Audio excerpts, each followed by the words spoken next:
This is the legend of Tyrfing, the cursed sword of kings. The Norse god Odin, who ruled over wisdom in Valhalla, had a grandson who was called Sefalami.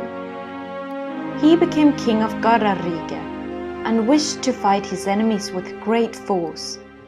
He therefore sought out the two legendary dwarfs, Dvalin and Durin, and threatened to kill them unless they forged the most powerful sword ever seen. The sword would be strung with a blade that never missed its target and was able to cut through any material as easy as a knife through butter. The dwarfs forged the golden sword, and it was magnificent. But as a revenge for the threats the king had made, they cursed it. The curse was that every time the sword was wielded, it would kill a man, and 3 times the sword would kill its master. This was the beginning of the end. Sefalami would name the sword Tyrfing, and he wielded it in many battles and won. Every time he wielded the sword, it claimed a life.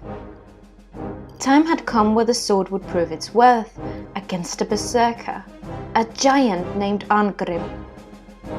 The curse on the sword was so strong, and the king dropped his sword in battle, and Arngrim took it for himself and killed Sefalami with it. He was the first master to die by Tyrfing. Arngrim took the king's daughter Eyfura as wife and kept the golden sword. Every time Arngrim wielded Tyrfing, a man died by its great power. Eyfura gave Arngrim 12 sons, who all became frightening berserkers, just as their father. The eldest son was called Angantyr, and he inherited the great sword that had killed so many. Angantyr and his 11 brothers were feared by many, as they won every battle they had started. It became time for a marriage, and Angantyr had set his eyes on the beautiful princess Ingeborg, who could warm his stone heart. But she had already fallen in love with the brave warrior Hjalmar, who was a good man and loved her too. Yet Hjalmar had not asked for the hand of Ingeborg.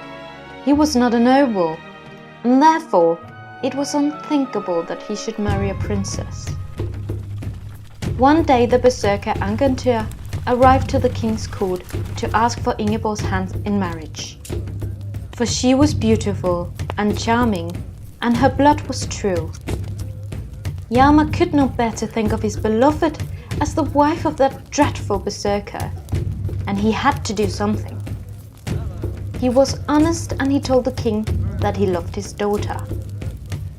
The king was torn between his loyalty to the young warrior and his fear of Angantyr.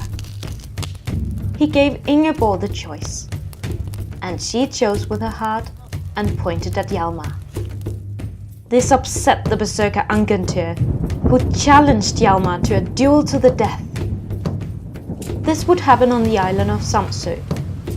Hjalmar and his blood brother, the master archer Orvar, sailed for the island, where they were met by Angantyr and his 11 brothers. Hjalmar was to face the wielder of Tyrfing, while Orvar fought the brothers. It was a bloody battle, but Orvar needed little time before he had killed all the brothers, and he discovered that Angantyr and Hjalmar had disappeared from the moor.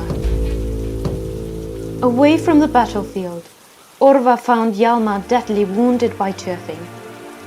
He told him to give a letter to his beloved Ingeborg and make certain that the berserker was conquered.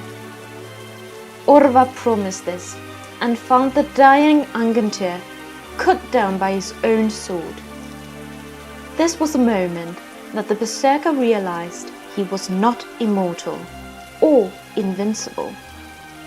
Orvar did not want Tyrfing's position, because he knew it was cursed. It was buried on the chest of the second master it had slain, while Orvar went back to his homeland to grieve for his old friend.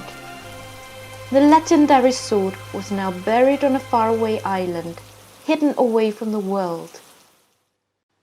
But not for long. When Angantyr had gone to fight Hjalmar, a daughter was born to him. Her name was Herva, and she grew up without knowing of her legendary father, the Berserker. She was an excellent archer and wielded a sword almost as good as any man. When she discovered her heritage, she felt stronger and decided to become a shield maiden and find her father's magical sword, Tyrfing. She travelled for Samsø and stood by her father's grave when the father answered her. She claimed the sword for herself as his only living heir. But Angantyr told her to return home and forget the sword. He feared that the curse would be the end of his clan, as it still had one master to slay. Despite his warnings, Herva wanted to wield Tyrfing more than anything. He finally gave her the sword, and she travelled the seas as a dreadful Viking. She won every battle, just as the kings had done before her, and after many years of victories, she decided to marry the wise king Herfund. They had 2 sons called Heidrek and Hadding. Hadding was a kind boy, and Heidrek was more like his grandfather, the Berserker, with his stubborn temper. Herva gave Tyrfing to the son who would not wield it, to Hadding. She feared that the curse was not broken yet, and she was right. One day the brothers were wandering in the woods, and Heidrek asked jealously about Tyrfing. He wished to wield it, just to try it. Hadding saw no reason that the brothers should not try the sword, but Tyrfing always claimed a life once wielded. And since Hadding was the only one around, his brother stabbed the golden sword into his chest and killed him. He was the 3rd master to die by Tyrfing. The Queen Herva was in grief, when also her husband and Heidrek fell in battle. Tyrfing could not save Heidrek from his vanity and mortality. She took the sword, and she returned to her father's grave. She was the last of her legendary family, and she decided not to let Tyrfing cause her death unless she wanted it. She did not regret to have wanted the sword. She had won so many battles, and she had become the warrior she was meant to be. A bright light lit up the sky as she said the words, and the mighty Odin appeared from above. He was there to avenge his grandson, King Sifalami, and Herva led him. She was tired of fighting, and her father's grave opened to her, and it became her resting place as well. So ended her line. Odin returned to Asgard, and the sword Tyrfing was never found. But the legend lives, and so the lesson it told he who wants to conquer the world, that all magic comes at a price.